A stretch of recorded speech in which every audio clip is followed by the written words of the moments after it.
যে যে রান্নাবাহারে সবাইকে স্বাগতম। আজকে পটল পাতা বা পলতা পাতার পকোড়া বানিয়ে দেখাবো। হার্ট শেপের পকোড়াগুলো হবে, দেখতে খুবই অসাধারণ। আমাদের বাড়িতেই পটলের গাছ আছে, আপনারা বাজার থেকে কিনে নিয়ে আসবেন। আমি তো বাড়িতে তুলে নিয়েছি, দেখুন সুন্দর সুন্দর পাতা দেখে এবং ধুয়ে রেখেছি। তিনটে তিনটে করে পাতা একসঙ্গে করে রেখেছি। এদিকে আমি একটা ব্যাটার বানাবো। ব্যাটার মধ্যে দেবো বেসন আর চালের গুঁড়ো, একটু হলুদ, স্বাদ মতো নুন, স্বাদ মতো চিনি, 1 চামচ গোটা পোস্ত আর একটু আদা রসুনের পেস্ট। এবার ভালো করে আমি ব্যাটারটাকে ফেটিয়ে নেব। খুব ঘনও করবো না, আবার খুব পাতলাও না, যাতে পাতাগুলোও দেখা যায় এবং ব্যাটারটাও বোঝা যায়।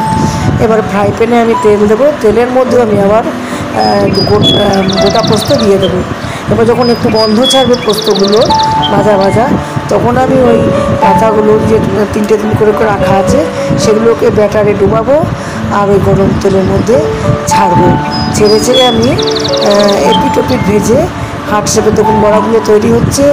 কি অসাধারণ বড়াগুলো, যে টেস্ট! আপনারা করে খেয়ে তারপর আমাকে অবশ্যই জানাবেন কমেন্টে।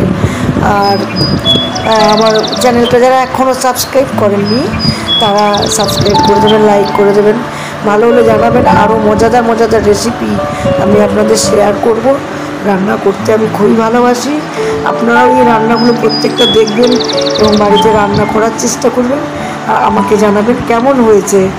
থ্যাংক ইউ সবাইকে। সবাই খুব ভালো থাকবেন। দেখুন দুটো লঙ্কার পকোড়াও বানিয়ে নিয়েছি।